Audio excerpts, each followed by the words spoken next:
कोई इश्यू आएगा तो मैं चेक कर दूंगा।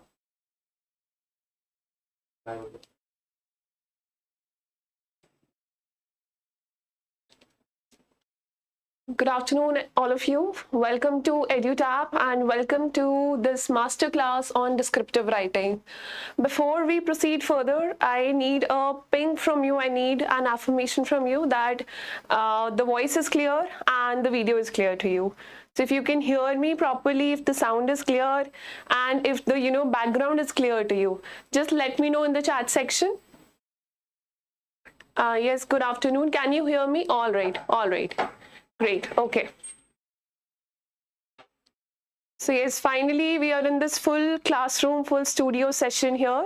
I again extend my warm welcome to this masterclass on descriptive writing for RBI Grade B Phase 2 examination.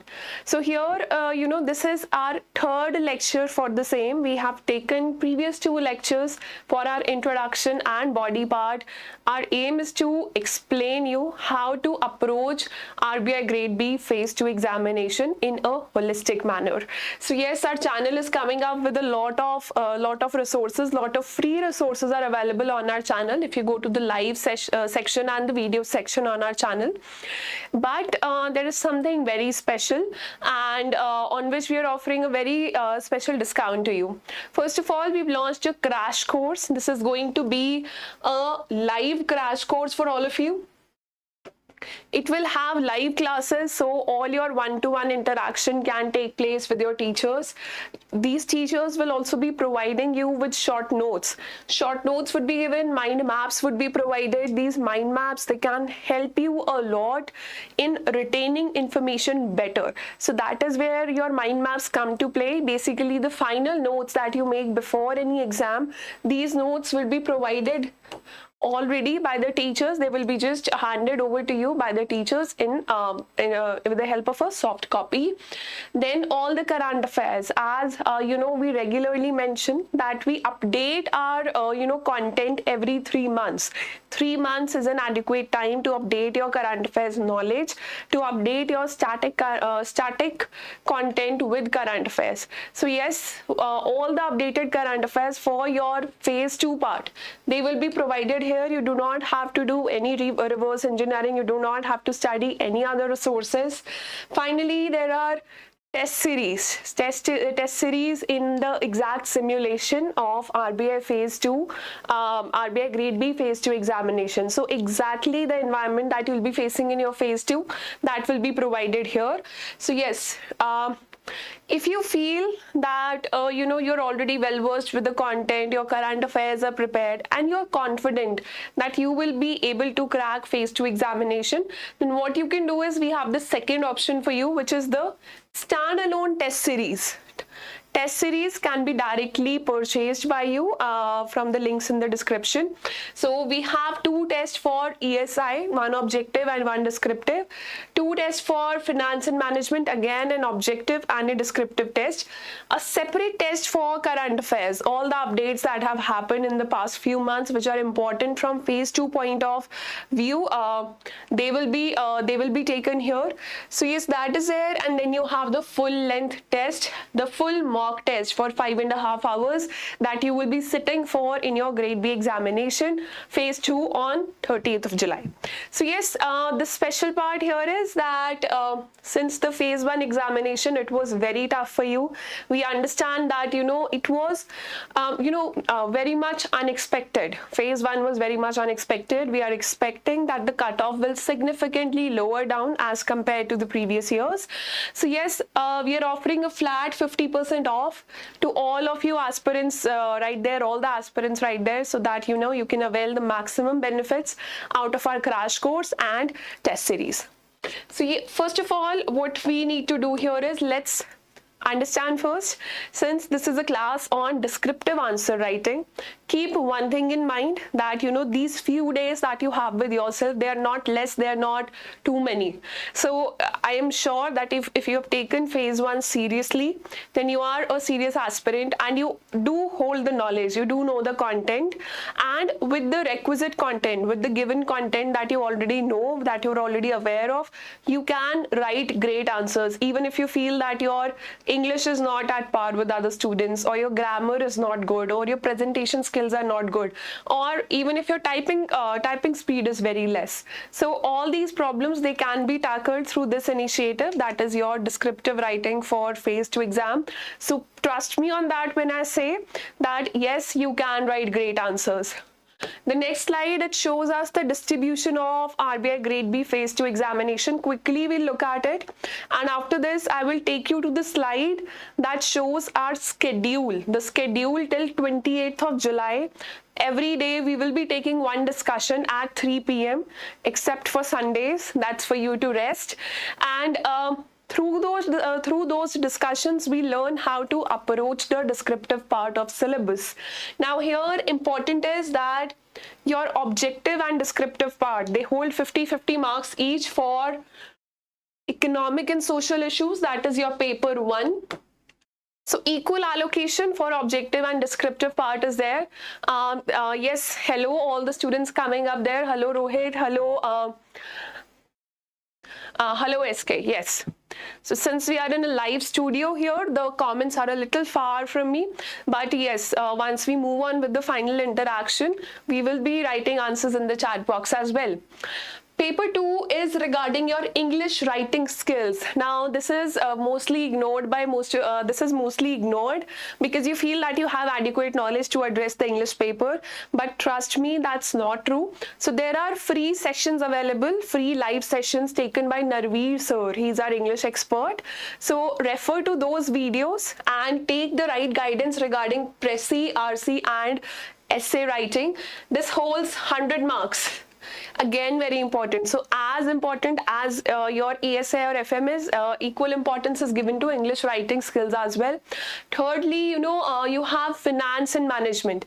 Again, this paper is divided into 2 parts: objective, 30 questions for objective, which will hold 50 marks, and the descriptive part has 4 questions for 50 marks. You'll have a choice to attempt 4 out of 6 questions, but we will make sure that through the series you will be adequately able to handle all 6 out of 6 questions. There would be no problem with regards to your knowledge or with your presentation skills. So stay tuned and let's look at how we are going to go through these sessions. What is the schedule that we have with us? So yes, we started back on July 14 before our long weekend. July 14 was Friday, and I taught you how to write good introduction. So this was art of writing good introduction. Second was July 17, that was Monday's session. It was about art of writing good body. It was a long session. Both of these sessions were very long because these sessions, these 2 parts make up most of your answer. 80 to 90% of your answer lies here in these 2 parts.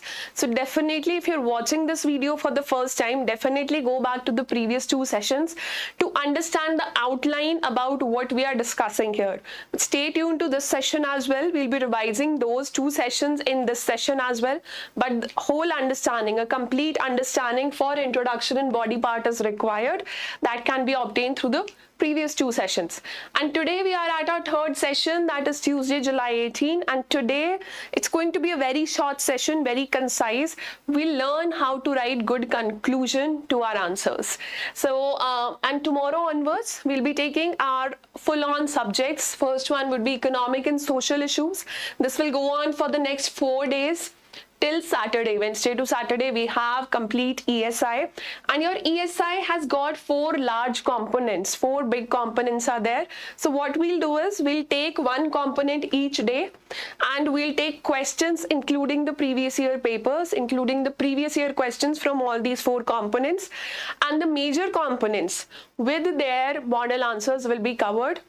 The next 2 days are for finance. It's written FM here, but we have divided FM into 2 parts, finance and management. So these 2 days, Monday and Tuesday, July 24 and 25 would be for finance, and next 3 days till from next Wednesday to Friday would be exclusively for your management part of the syllabus. So here something you have to note is that Sundays have been excluded here. After Saturday, you have 1 day break of Sunday for revising all what you're doing. Also, the session timings would remain 3 p.m. We would take these sessions as long as we can and as descriptive as we can, but we will start every day at 3 p.m. So be on time, be punctual with your time. Just practice answer writing with us on a daily basis for all these subjects. All right. The special part again would be, before I come to the themes which we have been discussing for the previous 2 days, special part would be that you will have to do live practice with me. Whatever you are learning since day one, since previous Friday, you'll have to practice it live with me. Right now, till today's session, it's about me teaching you how to write good introduction, body parts, and today about conclusions. But from tomorrow onwards, you will have to type all these parts of answers in the chat box with me, and you will have to practice answer writing with us. Not only this, you will get a lot to learn from your fellow aspirants who will be typing in the chat section. So stay tuned to this initiative. And this is here, you do not have to write answers, you have to type answers so that you get adequate practice of the final day examination. And as I told you, if you need some more guidance, subscribe to our live crash course or the test series that we have. Now coming back to the themes, this slide has been placed earlier. What are the themes? First one is, do you even need it? Do you even need to stick with me through these sessions for 1 hour, 2 hours, or sometimes even more than that?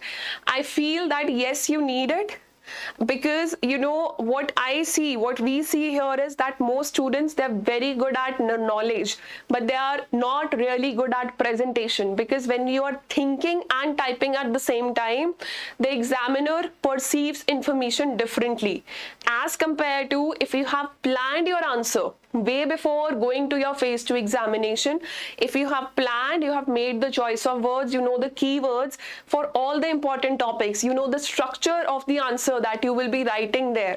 You need to, if you have already understood that when do you need to write in paragraphs and when do you have to write in pointers, I think most of your time gets saved. Also, you will sail through phase 2, which most people are unable to, and you will sail through this phase 2 part of examination without much problem. Then the second one is, you learn how to write excellent answers even with average content. Yes, writing good answers is not rocket science. Toppers do not have some secret notes with them which help them make it to the final list. There is no secret strategy, there is no secret notes that are available there. The only strategy, the only secret to success is practice and consistency. Third one is, during these sessions, I will be giving you a lot of tricks to fetch high marks. The first trick that we discussed on Friday was that if you're not very much aware about the topic, and you're not very confident about starting with an introduction, write your introduction after writing the body paragraph. Come back to writing introduction later. So that these are the tricks that we share, these are the tips that we share in between our sessions. So yes, this is something we've discussed. It will give you a lot of confidence boost, and trust me, you will not worry about that, oh my god, I have just 2 days left for my phase 2 examination. You will be in fact very much excited and enthusiastic for your exam. Now let's begin. Let's begin understanding the questions. Let's begin answering the questions that we have. If you are watching this session for the first time, we have taken 4 model questions to understand these sessions. Yes, these are the 4 model questions which are available, and these questions, they have been discussed in detail. On Friday, we wrote introductions for all 4 of them. On Monday, that is the second session, we wrote body parts for all of them, and today we'll be writing conclusions for all of them. All right, so let's begin with the first thing, that is understanding the meaning of the question. I'm requesting all of you again and again, read the question twice or thrice before you start to answer it. Read the question multiple times before you can actually type your first word. It is said that you're not ready to write your first word unless you're finished thinking about what you are going to write. So the entire structure, the entire model answer should be there in your head before you even start typing. Second one is, once the question is fully understood, it can be effectively answered. It can be answered effectively. So our first aim would be to understand the questions as we go through more and more examples. During this process of answer writing, what we'll do is we'll take a four-step approach. Four-step approach, the first step here is finding keywords and qualifying words in the question. Keywords and qualifying words. Keywords are the subject or the topics of your question, and qualifying words are the opinion words which tell the opinion of the examiner. Is gender equality increasing in India? So if I say gender equality is increasing in India, so gender equality is your topic, that is keyword, and if it is increasing, that means my opinion is that something is increasing. That becomes my qualifying word. So your keywords and qualifying words, they shape the question. Second one is recognize the directives. Whether the examiner is asking you to justify a certain concept, is it a agree or disagree question? Do you agree or not? Is it a justify question? Is it an explain answer? Is it a discuss question? So all these directives, they have to be recognized and they have to be understood. The third and the most important one, for which we are very famous, is framing micro questions. We break down our question into simpler parts. We understand how many parts are there in the question which have to be addressed. So framing micro questions is the most important step here, and in our body parts we address every question one by one, every micro question one by one. And finally, then we take a structured approach to understanding our answer with the help of a well-decided introduction, which I always reiterate that this is the toughest part of your answer. Second is body paragraph or body part. And the third one is conclusion that we'll be taking today. So yes, this is the answer blueprint that has been provided by our team, that has been created specially for you by our team, so that you do not remain in dark. You do not remain in dark about how to write an answer. Even if you have not practiced answer writing enough, I think if you follow this answer blueprint, you will sail through this examination. So according to this answer blueprint, this is your sample question. You start by writing an introduction by focusing on the theme. Then you have subheading 1, subheading 2 or subheading 3. As many as micro questions are there in your question, so the equal number of subheadings you will write, that is parts of body. Parts of body will be as many as number of micro questions. Then there would be a way ahead or need of the hour. I know it is not visible on the screen right now, but again a reiteration, do not write all of these things on your notebook or anywhere right now. We will be providing you with a PDF of all this presentation after this discussion. It will be available on our Telegram channel, and the link to the same is given in the description below.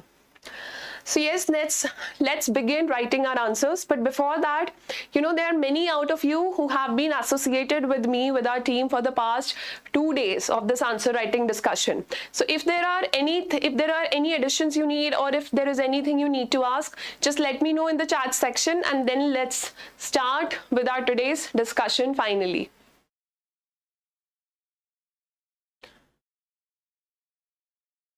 All right.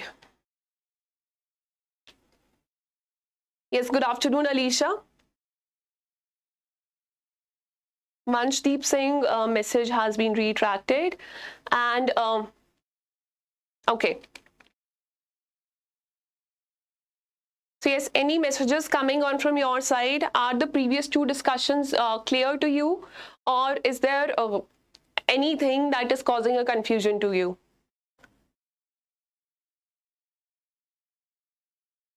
When to use points and when to use paragraph. Yes, Vanshdeep, this is a very important question there. When to use points and when to use paragraph.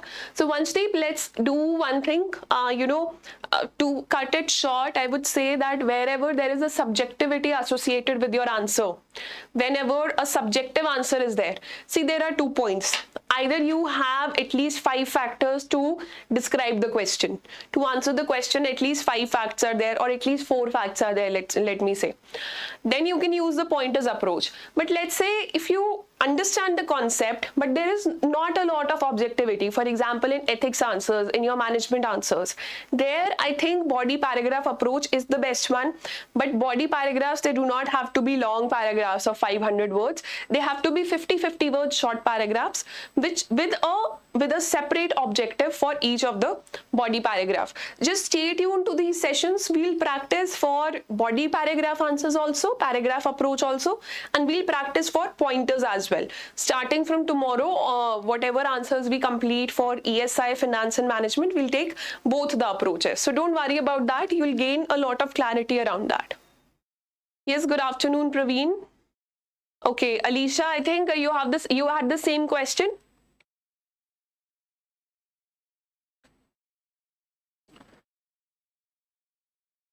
All right, you're welcome. You're welcome. Any other questions, guys?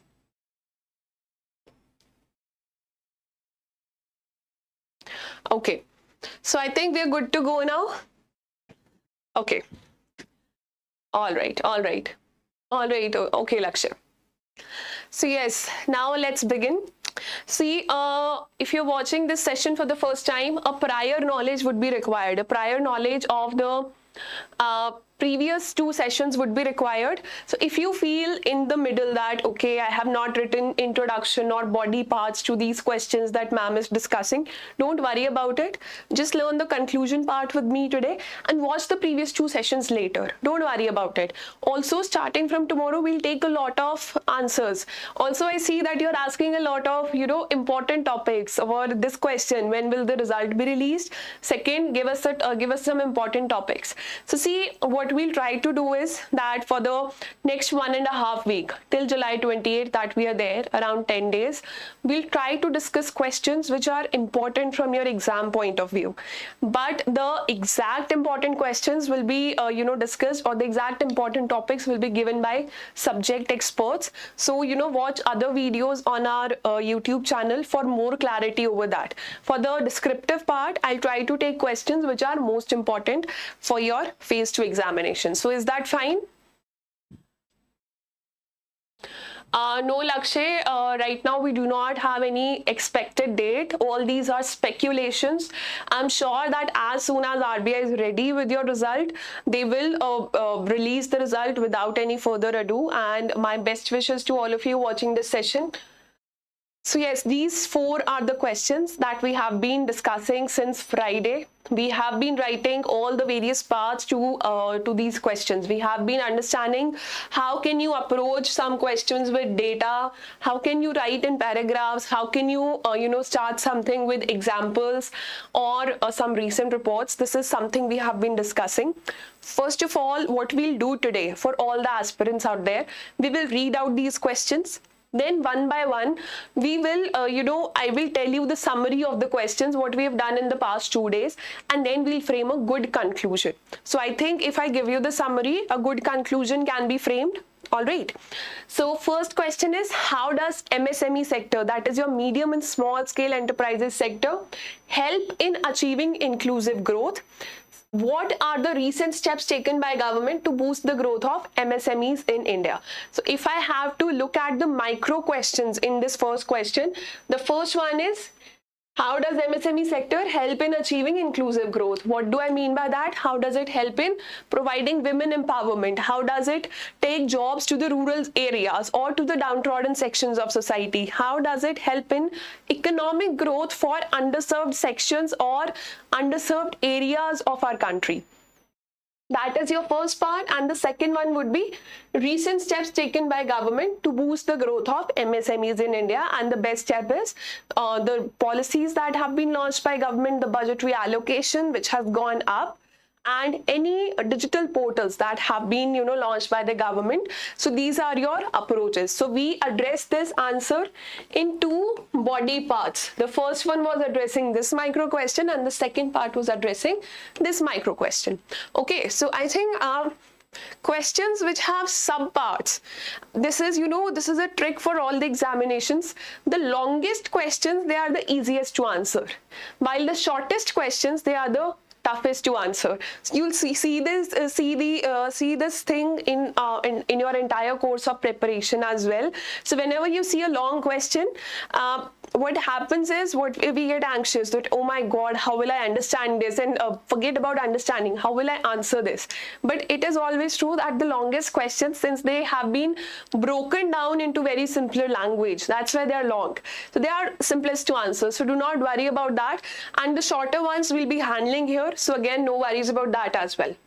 The second question is, the richest people own most out of the total wealth in India. So that's a statement, or you can say that's the opinion, or that's the observation of the writer. Discuss the reasons for why income inequality in India continues to rise till today.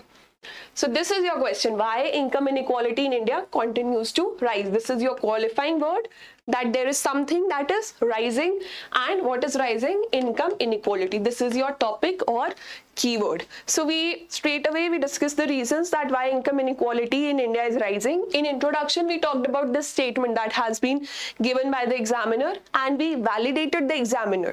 It is very important to validate the examiner. Just make the question feel important in your introduction, giving some data, facts, examples, your choice. So we validated it with the help of few reports. The third one is, what is Uniform Civil Code? So since this is a what question, we started with defining what is Uniform Civil Code. Examine the need for a Uniform Civil Code in India. So examine the need. This was a homework question, that why is it needed or why is it not needed? Both the aspects have to be answered, since this is an examine question. The fourth one is, the crisis of ethical values in modern times is traced to a narrow perception of the good life. Discuss. See, I've explained this part in both the videos with the help of some images. So this is a philosophical question from ethics point of view, ethics syllabus, that is your corporate ethics part of your syllabus. So again, today we'll be writing a conclusion to it.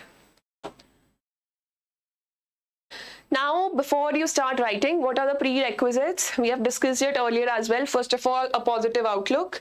Always look at the glass half full. Do not worry about what you do not know. Do not worry about what is going bad in the country. And try not to remember a lot of bad reports or bad data. Try to remember a lot of good reports and use them towards your, use them in your answers. All right. Some bad data is also required. For example, the Human Development Index, because it's very popular and it's recent as well. But most of the times, keep your answers very positive. The examiner should feel good after reading your answers. And the second one that you have here is, keep an active mind. Do not be lethargic, or do not just, skip through the pages. Do not keep reading a lot. Try to synthesize, try to absorb what you are learning and understand how to present it. Now, yes, the first part to our answers was introduction. I told you that why can't you directly start your answers? Because a roadmap is required for writing your answers. That is your introduction. Then yesterday we understood how to write a body paragraph, how to write, what to write in body paragraph. Then we understood that we need to address all the micro questions. There should be logical flow in your answer, and some examples, case studies and statistics. They need to be put in your body paragraph. Then there were some other points that you can use a mix of paragraph and points in your in the body part of your answer, and use subheadings. Use subheadings, very important. Highlight, you cannot highlight in your grade B examination, but if you get that option of bold, putting some questions and putting some keywords in bold, use that point. And then arrange your ideas in body paragraph in the order of their importance. Do not write soft points as point 1 and 2. The examiner will feel that probably you do not know the answer. Write crude points with data, crude points that have, implications on the economy, or which have, which have tangible implications. Write them first, and then towards the end of your answer, move towards soft points. Then today has been, given for the conclusion. First of all, before beginning to understand how to write conclusion, know once and for all that conclusion is going to be the easiest part of your answer. Why it is going to be the easiest part? Because there is no new information required. A lot of linking words would be required. You can summarize your answer, but all in all, it is going to be the easiest portion of your answer. Starting from introduction, that is toughest, coming to the easiest part, that is your conclusion. Now, you get on average 22 and a half minutes for each of the questions on your RBI Phase 2 examination.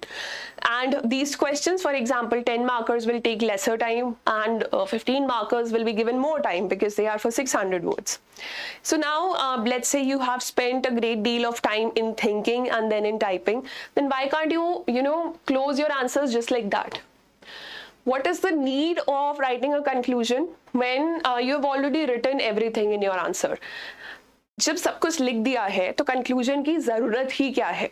Doesn't the examiner understand that you know it all? You've given such a beautiful intro and you've given such a beautiful, information and content out there. Why do you even need a conclusion for that part? Why are we even discussing it? First of all,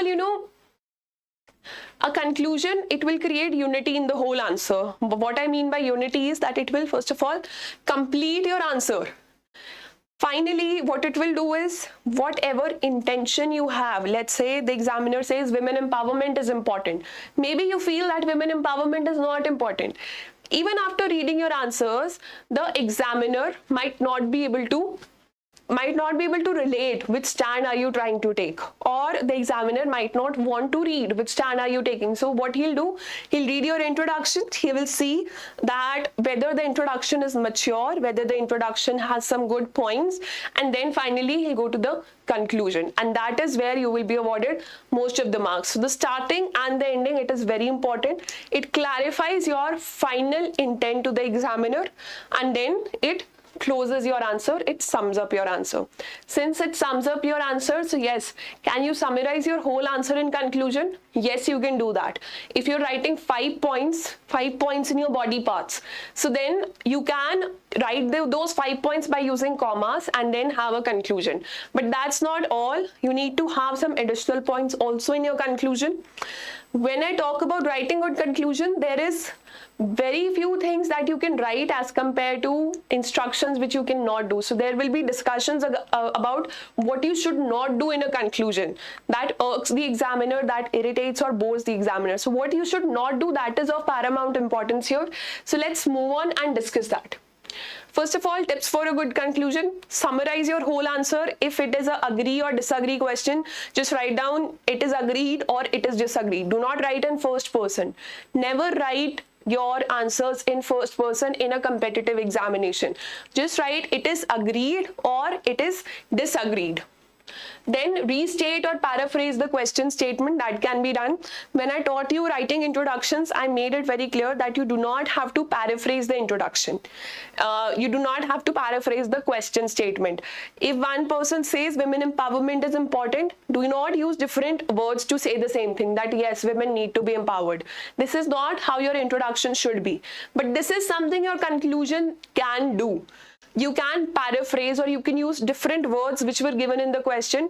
The different words for the same intent can be used in the conclusion. So summary, restating or paraphrasing the question statement, that can be done. And most importantly, which is our favorite as well, predict the future. This can, in the long run, I see a very, I see the GDP going very highly up, or not the word I. In the future, India can expect the GDP estimates to, increase exponentially, or GDP to increase exponentially, or gender equality to grow. That is a prediction from your side. Predictions should be positive. Second, recommendation. Recommendation, it should not be, do not directly recommend some defense forces or any minister out there or any government authorities. A recommendation has to be without any, it should not target any person. The third one is a way forward. Give your solutions. These solutions you have been reading in newspapers. How can education be made inclusive? How can availability of education be made equitable for all? How can GDP be increased? How can agriculture be made better? How can PDS be made better? So all these way forwards, they are appearing in the newspapers as well. I'm sure you're reading them.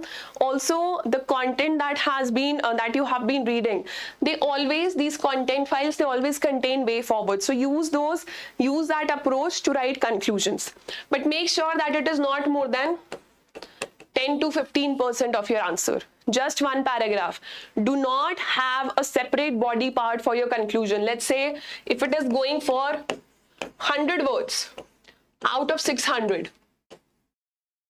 This is a conclusion that you cannot have.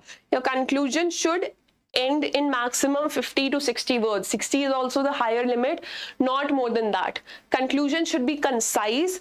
You can do everything. You can play the way you want. You can summarize, you can paraphrase the question statement, you can give a way forward, prediction, recommendation, but do not make it a very long body part. Let's say if you're giving a way forward, there are some questions. Let's say PDS is asked from you.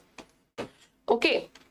And the government says what are the loopholes in PDS and give a way forward to answer the same, to address these loopholes. Then what are the loopholes in PDS? That is your micro question 1. It will have how many marks? If the question is for 10 marks, it will hold 5 marks. And give a way forward to address these loopholes. Then the way forward holds 5 marks. But when a way forward has not been asked, but you still have a way forward in your mind, in your heart, and you want to write it, then make sure that it is not making up more than 10 to 15% of your answer. It is not going beyond 50 to 60 words. Try to finish it here itself at 50 words. All right, is that part clear? Any other doubts that you have regarding conclusions? Conclusion is easiest part, and these are the only 3 tips that we have here. After this, we'll be discussing what not to do in conclusion. So any doubts that you have from your side? All right, Harshal. All right, Praveen.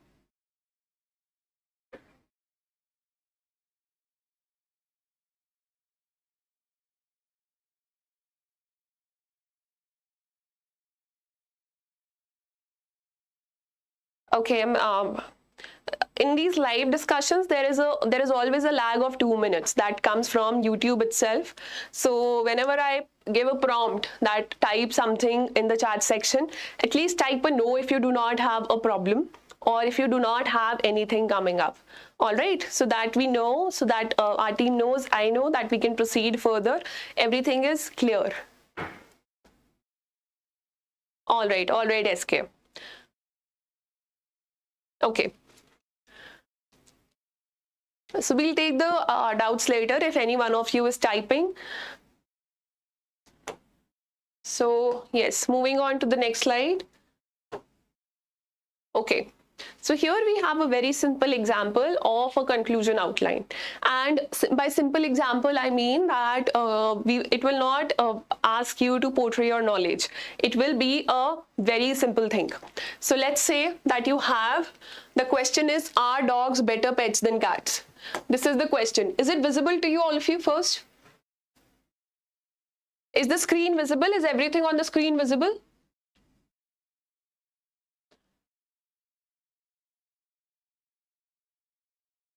Rishabh, make sure that your conclusion are just 50 to 60 words long, not 170, 180 words. That would be a crime. Your body part should have like around, let's say, 450 to 500 words. Then around your introduction can be a bit longer than the conclusion. All right, so okay, everything is visible. Perfect. So our question is, or our statement is, are dogs better pets than cats? Question is this, and let's say this is the discuss question. Are dogs better pets than cats? Discuss. So do you think that the examiner is asking you to take a stand here or not? The examiner has not written directly, take a stand.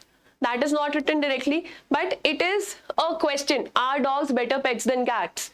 So obviously you have to take a stand here. Even if the directive is discuss, it is not justify, it is not do you agree or disagree, but still you will have to take a stand. Taking a stand means you will have to talk in favor of either dogs or cats. Am I right? So yes, let's say you have written in favor of dogs. Yes, dogs are better pets than cats. Yes, opinion is needed here, Jackin. Yes. So these are your opinion questions. You can have just one opinion. You can give a balanced stand, but finally you have to take just one side. Yes. So let's say you have given the body part in favor of dogs. So now your intro is done, your body part is done. In conclusion, what you will do? You will you will clarify your intention to the examiner. So first of all, fresh rephrasing of thesis statement. As I told you, paraphrasing the question, that is allowed in the conclusion, not in the introduction, but in the conclusion it is allowed. So how will you start your conclusion? Fresh rephrasing of thesis statement. And how can you rephrase this? Dogs make the best pets in the world. So is this statement answering the question or not? If the examiner reads this first statement of your conclusion, will he be able to understand that what stand are you taking? Dogs make the best pets in the world. Is this a direct answer to this question? It is. Yes, it is. Yes, Rishabh, that is right. Secondly, if you are taking a stand, now you have justified or you have proved your stand in the body part, but your conclusion also needs to have some summary. So in your body part, probably you said that dogs are cleaner, dogs are more disciplined, dogs are, well maintained, and they are more loyal than cats. So probably these are the points that you have written in your body part. So just take the heading of all the points in your body part and using the help of commas, summarize these points in your conclusion. For example, dogs are cleaner, better at showing affection, and ultimately easier to train. So is that right? Is that right? With the help of commas, just summarize all the points that you have written in your body part. All right. Now moving on to the closing sentence. Your last sentence of any answer, last sentence of conclusion, it should be always forward looking or it should be always provocative. End your answers on a very high note. Do not seem tired or lethargic to your examiners towards the end of your answers, because yes, you will be tired, but this exam, it is a test of your personality also. If you appear lethargic towards the end of your answers, the examiner will understand that this is way beyond your capability, so he will mark you less on the sheet, less on your paper. So always have an active, always have a high toned last statement. So it can be provocative, it can be a solution or a recommendation. So now what you can say is, would you still want someone cute or someone with affection and loyalty? This is a provocative statement. Since this is a general essay type question, so you can use a provocative question as well. Now let's look at some of the other examples that are part of our ESI or FM part of the syllabus. Let's move to the other slide and we'll see how to write closing sentences for the 4 questions that we have taken as examples in our discussions here. So avoid these for conclusions. Following oaths. In conclusion, do not write your conclusions with words like in conclusion, all in all, as can be seen from above. Do not provoke the examiner to read your body part again and again. Do not use that. Do not include new evidence in your answer. If there is some report that you know about, some new data has come up, do not save it for conclusions. Write it in introduction or your body part itself. All right, if it doesn't fit in the body part but it is related to the topic, use it in the introduction. If you can use that report separately as a point, use that as pointer in your body paragraphs or as some example. Do not make any sentimental or emotional appeals that are out of character with the rest of an analytical paper. No sentimental appeals here. Finally, do not ever criticize any government bodies or public officials or public offices that the intelligence agencies are not working well. That's why terrorism has risen in the past, or things like that. Anything with that example, do not give a direct recommendation to any of the ministries or public officials, or do not criticize them directly or indirectly as well. Write in third person that this can be done, this has to be done. All right. Also, I always feel that whatever content you read, where do we get answers or fodder material for our content? We get it from newspapers. So newspapers are full of criticism regarding government policies, because that is their purpose, that is the role of media, to keep checks and balances on the government of the day or compare it with the past policies or other countries. So do not fall into that trap. refer to authorized sources like PIB or ministry websites or the content that has been provided to you by EduTap for positive content regarding government, because you cannot be criticizing government in your answers. So look at this first example. In this example, the author or the writer, that's you, we're talking about why video games are bad. So video games are problematic for our society as they promote violence. So till here the author was writing, well, as they promote violence. So after that he could have summarized it, but what he is given is he's given some data. As per report by this XXX organization, 93% of the children playing video games found themselves low on self-esteem. So don't you think this last statement should have been part of your body part, not your conclusion? It should be written in your body part and not your conclusion. If some reports data you know. All right. The next one is video games are problematic for our society as they promote violence. And look at the next line. Let us take a pledge. Let us take a pledge that we will force the regulators. We will force the regulators to ban all these violent video games for the better future of our society. Yes, your intention is clear. You want the regulators to ban the video games. But first of all, you cannot take such a harsh step. Secondly, you do not have any authority to force the regulators. All right, you cannot put pressure on the regulators. This actually sends a that you have negative impression. And let us take a pledge, that is a very sentimental and emotional approach. Do not get very emotional or sentimental towards the end of your answers. We used to write such essays in our schools. I understand that they were easy essays. Talk about your best friend, talk about, corruption. But though it is not a school essay, this is a competitive examination, and the more you can deliver, the better for you. And finally, this is one of my favorites, and during my answer writing instructions, or all the time that I have devoted to guiding students for answer writing, this is something on top that I have seen the most. Look at this conclusion. It talks about left-wing extremism in India, that there is a problem of left-wing extremism in India. So yes, a lot of opposition parties say that there is lack of coordination amongst different defense forces or police forces or anything like that. A lot of criticism comes up. But do you think you can talk about such things in your answers? You cannot, because as of now you are an aspirant and you are not authorized to criticize any government body, especially defense personnel. So lack of coordination among various security forces is the major reason for sustenance of left-wing extremism in India. That's a wrong approach. Among various security forces, because you're criticizing defense forces here, you're criticizing government here. Hence, we need to ensure that the security forces coordinate and communicate better among themselves. We do not have the authority to, guide them regarding this. So that is a completely wrong conclusion. All right, so this is something we will avoid to do. We will not do it. Is that clear? Are all these examples clear before we start writing our answers?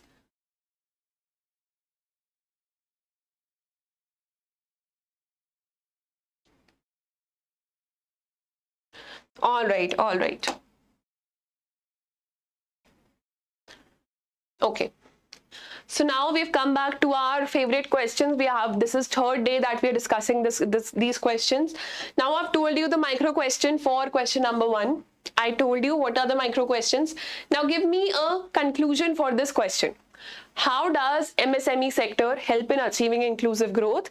What are the recent steps taken by government to boost the growth of MSMEs in India? Let's say you have successfully answered the introduction and body parts of this question, and let's say you've addressed this very well.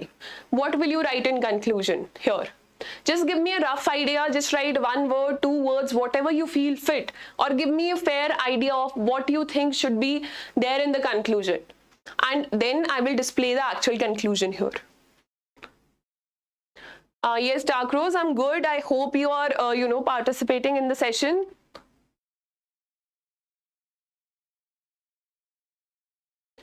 Okay, just send me inputs that if you have to talk about role of MSME in inclusive growth, one. Secondly, steps taken by government in promoting growth of MSME sector. These two parts you have answered effectively. Now, how will you write a united conclusion? How will you summarize your answer? So what you can do is that you can say that MSME sector plays a very important role in promoting inclusive growth in India. As I said, you can paraphrase the question. Okay, you can turn this question into your conclusion statement. MSME sector plays a very important role in promoting inclusive growth in India. This is the reason that recently government has taken so many well-structured steps to promote the growth of MSMEs in our country. And also that if the current dynamic of growth of MSMEs is followed, the days are not far when, employment will be available in the hinterlands or in undeserved or underserved areas of the country. Or, pick up any point. Gender equality would be something that we'll have, would be a goal that we would have realized. Or yesterday I suggested, yes, MSME sector is the backbone of Indian economy. Yes, that can be taken as one of your points. Yesterday I suggested all of you that you should remember, you should learn all the sustainable development goals. So is there any sustainable development goal that you can associate with this question?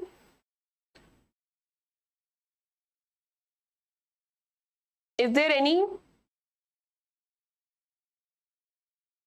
Or there are terms like Amrit Kal. All right. That can be used in your answer, that MSMEs can help us realize the vision for Amrit Kal for India. Yes, SDG 5. What is it about, Megs? Let me know the full objective of Sustainable Development Goal 5, and I'm displaying the answer here. Look at this. The micro, small and medium enterprises sector. Stop here. Whenever you're writing your answers, first time you have to give the full form of this acronym. First time, give the full form of acronym. After that, for the entire answer, you can use this acronym or short form comfortably. Always remember. Yes, gender equality. That is a very good one. Yes. The MSME sector has posted smart recovery from pandemic-induced shock, with the goods and services tax paid by the sector exceeding the pre-pandemic level in fiscal year 2020. What does this show? It shows that it is actually contributing a lot to the economy. How much it is contributing, you have told in your introduction. Yesterday we saw the introduction as well. You told that it is creating 111 trillion jobs, or how much percentage it has towards the GDP. So despite a difficult economic environment, the sector demonstrated resilience as center took numerous steps to improve access to market and credit. So again, yesterday when we discussed steps taken by the government to improve, to help in growth of the sector, you are again reiterating the question statement. Recent steps taken by government. So you're saying that because of its resilience shown during the pandemic and its importance in generating employment, center has taken numerous steps to improve access to market for MSMEs and access to credit, that is loans. All right, Mudra loans that we were talking about yesterday, or Stand Up India scheme. So all that is contributing towards growth of MSMEs. So MSME sector plays a crucial role. Now we are summing up. We are finally ending the statement, ending the conclusion. It plays a crucial role to promote inclusive growth in the country. So is there anything tough that we have written? All these 3 points that were already written in our body and intro. Yes, by 2047 that can be written.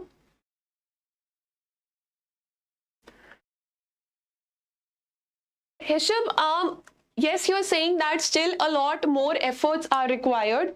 But again, understand the intent of the question. The intent of the question is to present content that talks good about government, good about how government is taking steps. So if you say that more needs to be done by the government. The government, to be honest, is doing already a lot for the MSME sector. So when you write this this kind of conclusion that more and more needs to be done, still there are loopholes that have to be addressed. Yes, these conclusions have been going on for the past 10 years, but you know that that shows that you're trying to judge the government, and especially for an area like MSME sector, for which so many efforts are being made, you cannot judge the government. You have to appreciate the government, because this is what the intent of the question is, that what are the recent steps taken by the government. Means government is actually pushing hard for the growth of this sector. So do not pass any judgmental statements. If it is a critically analyze or an examine question, there you can do it. But when the examiner is asking you praise the government in one way or the other, then never pass judgmental conclusions. Okay. So Sagar Seth is here. Yes. Also, Sagar, about the RAM portal, we have written about RAM portal in our body part itself. Yesterday we wrote the body part. Download the PDF from our Telegram channel regarding good body part. There we have written about MSMEs or the RAM scheme. All right. The second question here is, the richest people own most out of the total wealth in India. Discuss the reasons for why income inequality in India continues to rise till today. So let's say in your answer, the 80 to 90% of your answer you have given to addressing this question. You have given the reasons why income inequality in India continues to rise till today. Now what will you sum up with? Will you summarize your answer? Will you give a way forward? Will you paraphrase the question statement? What will you do? Or will you do all these three? What is the conclusion that you're hoping to write, and what are the ideas that you have to write this conclusion? Let me know in the chat section.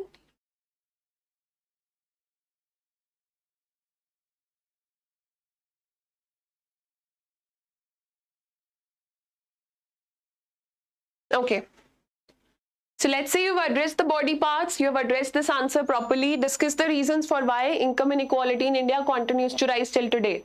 You have addressed this question. Now what will you write in the answer? Yes, Mohit, all three can be there. Paraphrasing can be there. Yes, paraphrasing the question statement, but that will be one line only.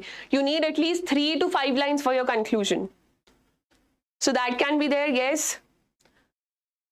All three, yes, Jagan, all three is a very good approach. Just give me one line, paraphrase the question statement. All of you who are saying that we'll use all three or we'll paraphrase, just give me one line that you will use in your conclusion. It can have grammatical errors, it can have anything wrong, but write it in the chat section.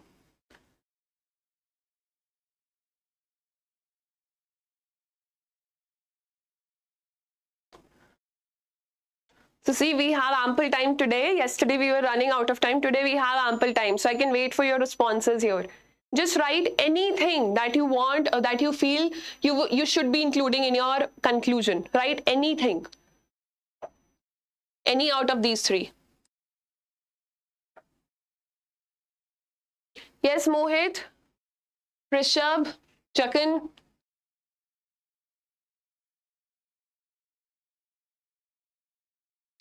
And all other viewers who have not given a response. Let me know.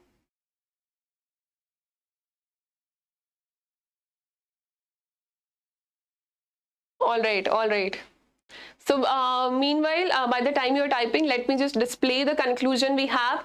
And with that conclusion, what you will have to do is, you do not have to mug it up. You'll have to give me errors and omissions. If there are any additions you can make, if there are any errors you can point out, you have to give me that with the conclusion.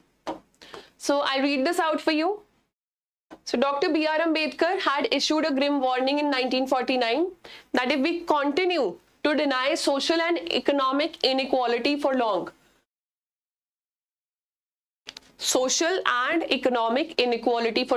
we could blow up the structure of political democracy. So basically what the statement is doing, this is not some new information.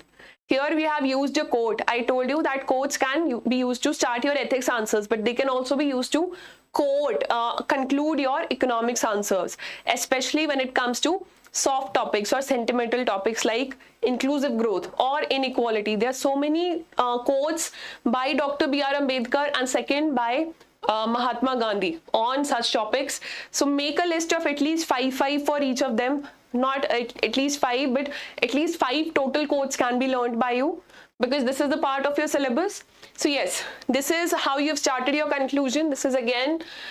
So hence, focusing on income inequality is of paramount importance, especially for a country as diverse as India. So what you are doing is, you're not paraphrasing it. What you are saying is that yes, we have discussed the reasons. Now we need to focus on all these issues. Although employment as shown by PLFS, Periodic Labor Force Survey, it has improved in the previous year, confirming the emergence of economy from pandemic-induced slowdown. All factors leading to income inequality need to be taken into consideration and addressed through a multi-pronged approach.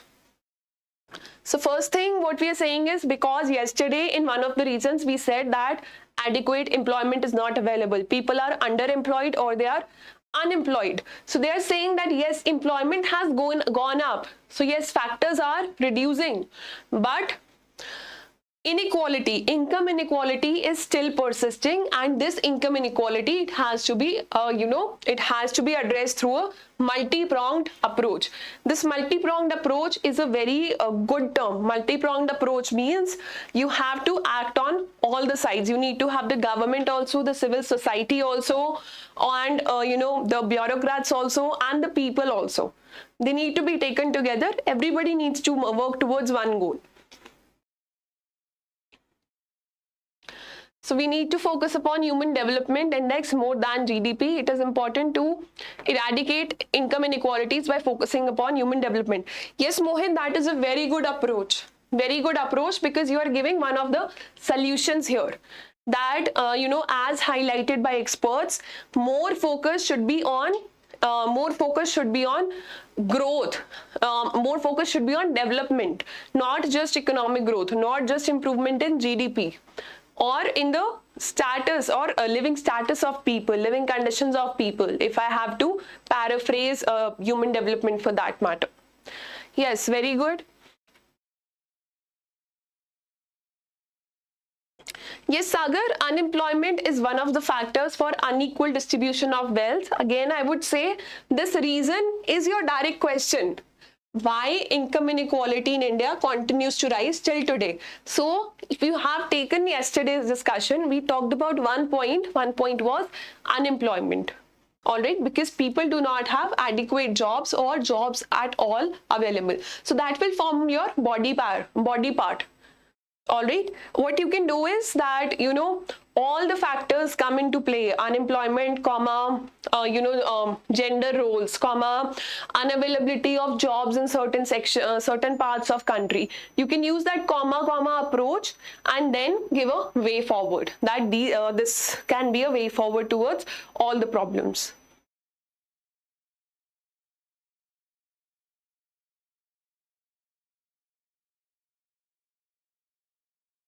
Yes, another approach is, yes, Rishabh, very much right.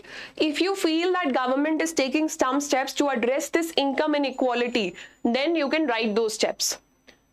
Okay, you can appreciate the government that these steps, the following steps have been taken by the government, or in the conclusion itself, in the paragraph format. Despite of all the factors, because of the recent policies like this, like that, launched by the government, income inequality is being addressed. It is not decreasing, because that is what your question is saying. So it is not decreasing anywhere, but the government is taking some steps. You can bring those steps to limelight. All right, so I think we are clear with this answer. Let's move on to the next one.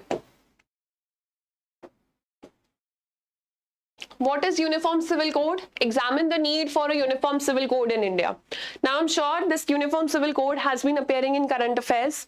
Let's assume that you have answered both parts of this question. What is Uniform Civil Code? That is your first micro question.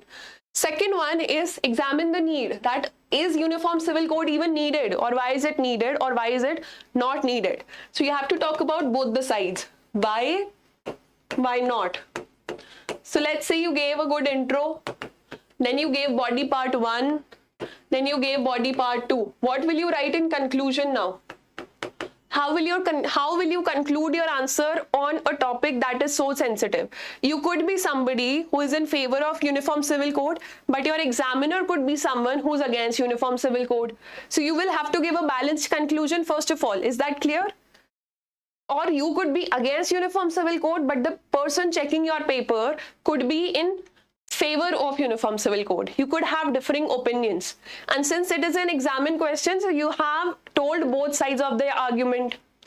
Now, how will you conclude? How will you make sure that you take a neutral stand? Because what I told you, a conclusion will convey your intention to the examiner. So how will you make sure that that intention does not show or portray you as a biased individual? What will you do? Political topic here. It is a political topic, so you can't take help of the constitution. You can't take help of the Constitutional Assembly debates if you know something that Dr. B.R. Ambedkar said. If you know something that is in our DPSPs, in our fundamental rights, in our definition of secularism, anything, even the basic knowledge that you have regarding polity.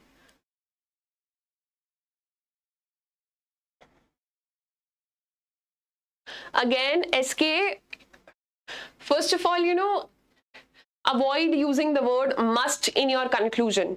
What does the word must mean?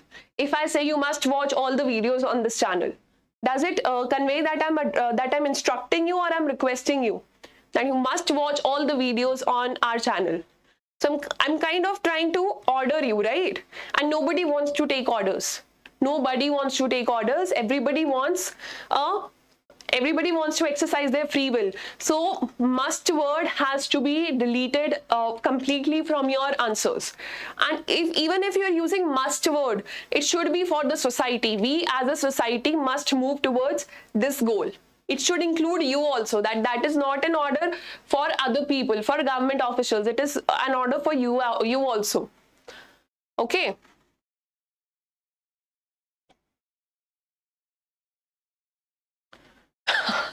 Rishabh, yes, that will be a good approach.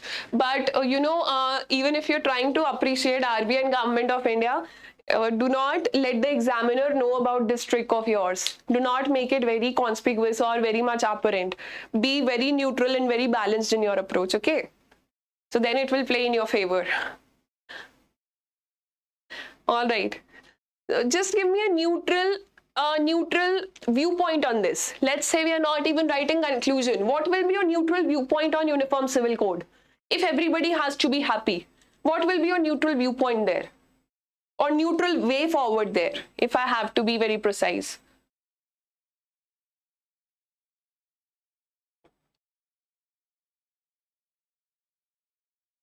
Yes, Mohit, that is a very, very intelligent answer. So, you can talk about that UCC comes with its benefits, which are, gender equality or, equal rights for women, comma, whatever you've written in favor of UCC, then conclude by saying that it is very much important to address the rumors which are going on regarding UCC. Also, your personal laws, they fall in concurrent list. I'm telling this to you before your exam. Personal laws, they come under concurrent list. So your center and state, both need to give an affirmation for this, for passing of this UCC. So some states might be in favor while other states might not be in favor. So that is a problem that we have in a country as diverse as India. So opinions of everybody needs to be, all opinions need to be taken, whether it's the religions, it's the states, and rumors have to be addressed. All of you, watching this session, please read Mohit Dave's response in the live chat.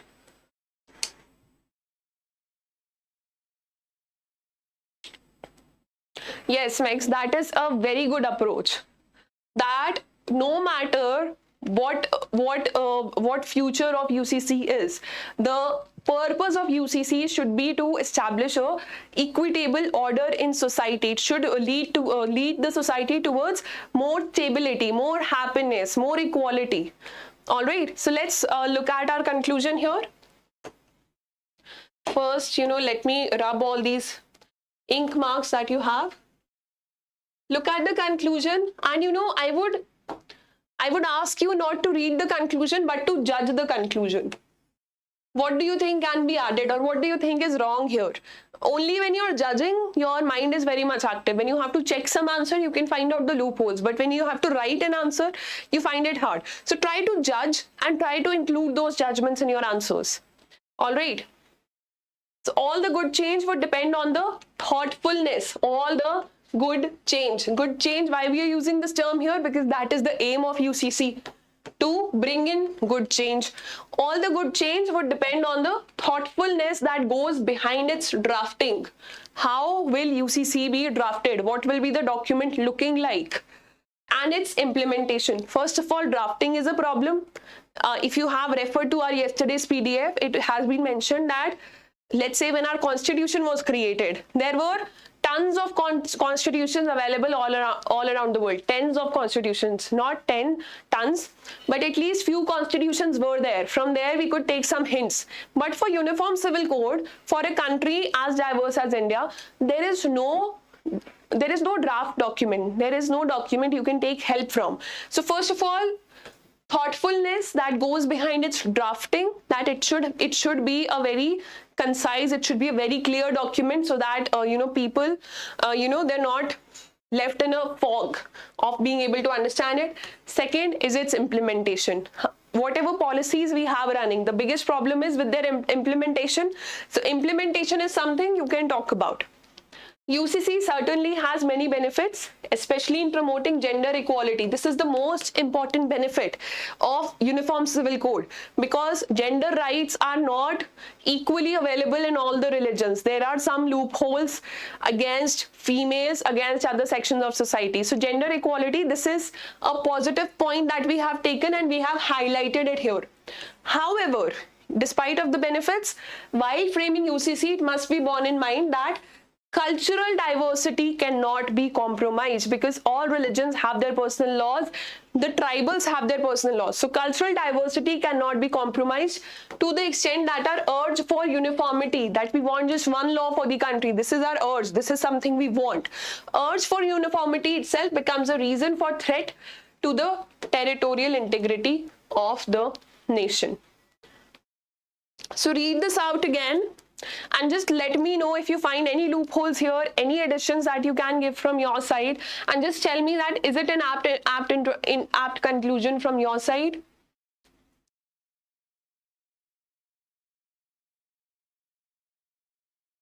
Yes, Rishabh, that is a good approach, but UCC falls under DPSPs, and there are a lot of debates going on that whether UCC was actually intended or not. In fact, Law Commission reports have stated that UCC is not needed in the country, or it will not be conceivable. Supreme Court also in the past has said that UCC is not needed, or it cannot be implemented in the country.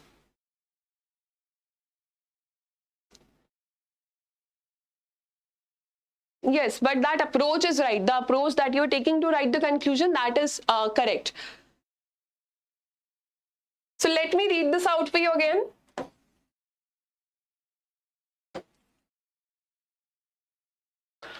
All the good change would depend on the thoughtfulness that goes behind its drafting and its implementation.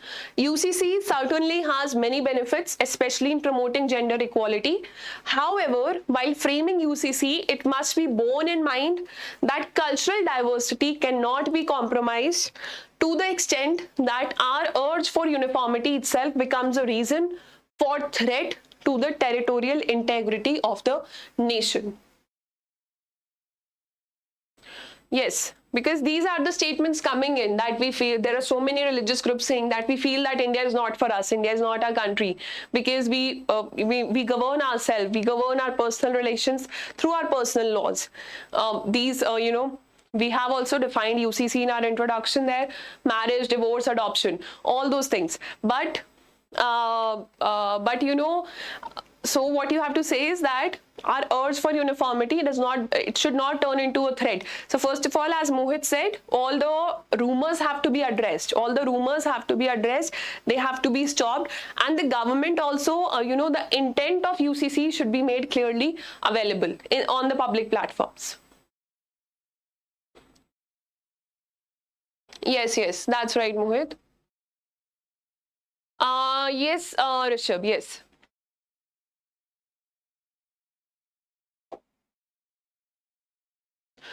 The last one and the philosophical one. I understand philosophical questions are a bit hard to handle, but for philosophical questions, introduction and body parts are tough, conclusions are not tough. So last question that we have here is, the crisis of ethical values in modern times is traced to a narrow perception of the good life. Discuss. The crisis of ethical values in modern times is traced to a narrow perception of the good life. Discuss. What is the conclusion that you will write here? Let's say you have explained the crisis of ethical values in modern times. You've also told that how it can be traced to a narrow perception of good life. How will you write a conclusion?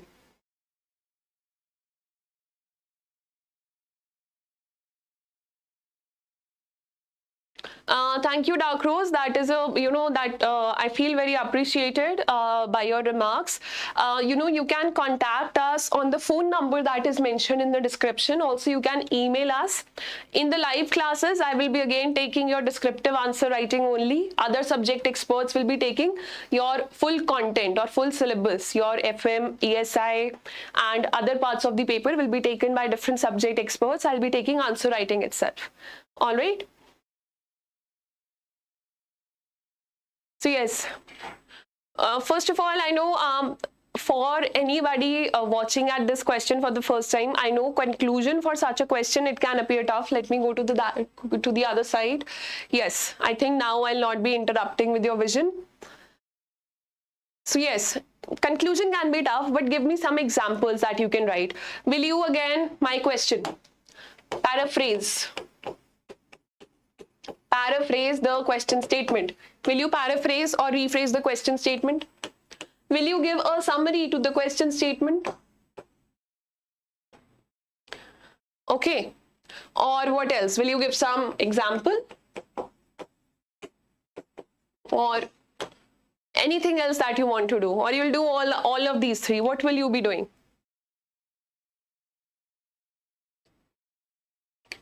The crisis of ethical values in modern times is traced to a narrow perception of good life. Will you give a way forward here? Would you like to give a way forward? That what is the solution for society that is seeing a deterioration in ethical values? Do you have a way forward?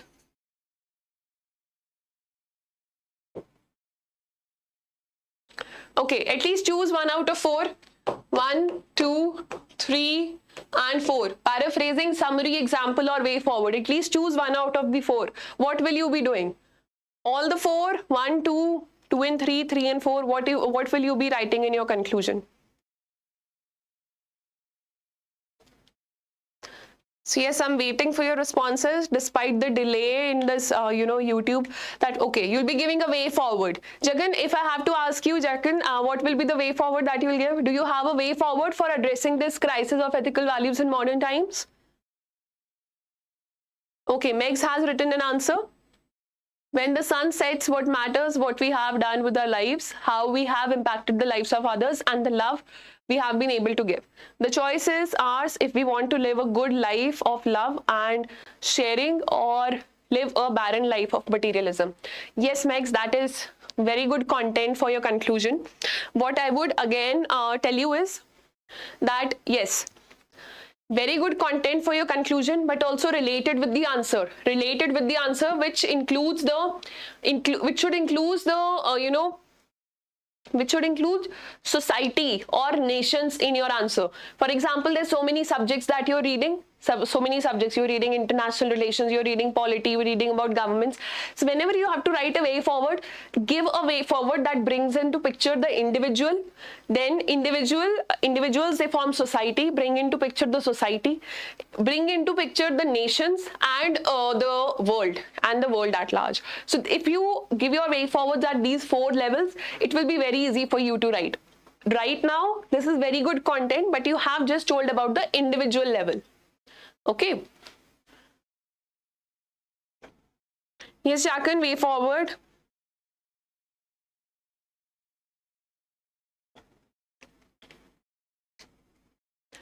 Yes. Waiting for more responses. At least choose 1 out of 4 or all the 4. Will you paraphrase the conclusion? Will you write a paraphrase statement in your conclusion? Will you write a summary for your conclusion? Will you write an example, or will you give a way forward? Yes, imparting right knowledge, promoting a more holistic view of good life. Jacan, that is a very good response. Yes. Where is all this, deterioration or narrow perception of good life coming from? It is coming from how we perceive the outside world. And perception of outside world, it starts within our families, in our schools, in our educational institutes, in our movies, in what we are watching, in the media that we are consuming. People shown in cars, people shown with, if you watch all these daily soaps, there are only rich people who have been shown. 95% of the stories are of rich people only. So when you see such things, when you consume such things, what are you told to do? Become rich in life, have more and more assets. If you have a big car, everybody respects you, everybody wants to be your friend. All right, so this is something we are teaching our kids the wrong way. So your schools have to be reformed. The government has to impart moral education, education regarding happiness. These values have to be inculcated in our education system and our families as well. And at this age, what you can do is appreciate all the people you have around you in whatever stage of life they are, whether they are able to crack some exam or not, whether they are rich or poor. If they're good people, appreciate them.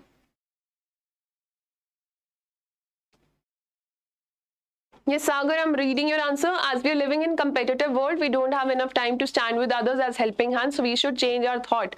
Yes, that can be quoted as one of the examples. Yes, the changing world and the materialistic needs have narrowed the perception of good life up to some extent.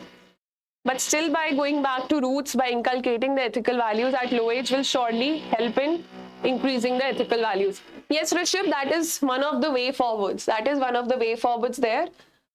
Yes, so let me display the conclusion that we have here, and then we'll call it a day. So first of all, you have given the body part, that why is deterioration of ethical values is happening. Then say, since a narrow way of good life, that is narrow perception of good life, it cannot sustain in the long run. This cannot sustain in the long run, because ultimately what will happen? People will become unhappy, they'll become depressed, life will become a competition, violence will rise. So in short, you've written it cannot sustain in the long run. There is need for the society in general. Now you're not giving an instruction to government. You're talking about there is need for the society in general, not society must do this. In general, to focus more on the broader aspects of values to lead a better quality life. There is a pertinent need for moral education, and guidance. Very much important, so that the crisis of values can be eliminated. Moral science or moral education, it was part of our syllabus in childhood, but when you move to higher levels in, let's say, university or college education, it is not given much importance. That is the time, these are your personality building years, so that is the time when you need it the most. Not a lot in your childhood is also important, but at higher education level also, that is very much important, so that the crisis of values can be eliminated. Again, we are using this term, crisis of values can be eliminated, and we can have a better future. Perhaps we need to shift the definitions of good life. Again, they were talking about trace to a narrow perception of good life. That is what your question was talking. So we have said we need to shift the definition of good life. That is, this definition we need to shift, because we only have framed it. The definition of good life that we teach to our children, that is from a life of competition, which is prevalent right now, to a life of service and constructive living. Is that right? Now let me know the flaws in this conclusion or any additions in this conclusion that you would like to add.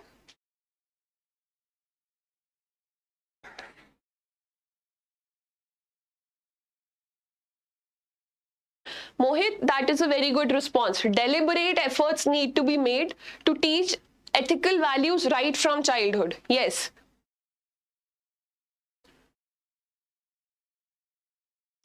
To make Earth a good place to live, we need to make a continuous and deliberate involvement of spirituality and meditation in life. Yes, Mohit, that is, that is again a way forward you're giving. You can give solution and philosophical answers also, as Mohit has given, but do not use the term to make Earth a good place or a better place to live, because everybody is writing this term. Everybody is writing this term. So just say to ensure an equitable order or to establish more happier societies or happier people, to have happier people, we need to do this and this. Okay, by instilling moral and ethical values from an early age, by fostering greater mindfulness regarding our consumption habits and the significant impact they have on the planet. Very good, Jagan. Very good, Jakan. Yes, that is a very good way forward. Yes. So the PDF for this entire discussion, all these conclusions with all the content would be made available on our channel, on our Telegram channel, in a few minutes when the session ends. So just hold on and check out our Telegram channel for more important content. The link to our Telegram channel is given in the description. Also, if you haven't subscribed to a YouTube channel, do that right now, because there are so many important things coming up on YouTube on a daily basis. So again, I'm giving you a revision of the answer template that we have. First of all, we start with a sample question which you have to read carefully. You have to note the keywords and qualifying words and make micro questions.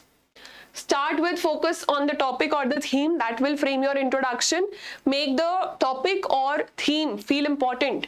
Then you will have subheading 1 where you will address first micro question. Then subheading 2, it can have points or sub points also. Your second point can have point A, B, C, or 2.1, 2.2. Then you have to address your body paragraph in order of importance. Paragraph and points mixed approach can be taken. There should be no spelling mistakes, or there should be headings which should convey the idea very much well. Relation between problems and solutions. Linking words should be used. There should be value addition elements. There should be statistics. I'm sure you're reading a lot for your objective part of the syllabus. For phase 1 also you read a lot. So use that data. Use those reports here. Use that data here. Schemes should be used here. The names of schemes. Case studies and current affairs. Then that will frame your main body. And in the end, we just have the conclusion. Conclusion we discussed today. So there is not much add to it. And that is summing up your conclusion. It's not visible on the screen because of the advertisement down there. But yes. So that's all for this session. If, thanks a lot. I hope you're clear about our timetable, about our schedule as well. So stay tuned. I'll see you tomorrow at 3 p.m. again. And tomorrow we'll be starting our ESI, Economic and Social Issues, and we'll continue answer writing for ESI for the next 4 days. So we'll be taking all the important questions, and brace up, watch all these 3 videos, go through all the PDFs for these 3 videos. And tomorrow I want more responses coming from you in the chat section. Okay, I don't care whether you're writing right or wrong.